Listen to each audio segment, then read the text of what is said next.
Tutto, tutto, tutto. Siamo con Prost che si mette avanti rispetto a Kimi, viene attaccato da una Red Bull, l'altra Red Bull, attaccato di Kimi con le due Red Bull che si toccano, incredibile. Le due Red Bull che si toccano, praticamente è un sottile che viene toccato, se non abbiamo visto male. Non abbiamo visto male, un Mauro che ha, se non abbiamo visto male, ripetiamo un contatto delle due Red Bull.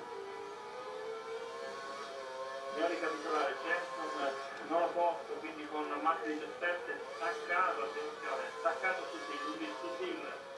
che è stato toccato alla prima curva, poi a fine gara andremo a vedere contatto che c'è stato con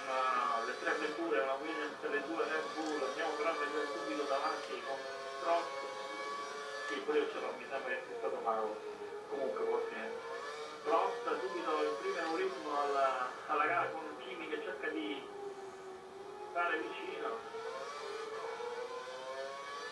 potrebbe essere stato comunque un lag, con Mauro che cerca di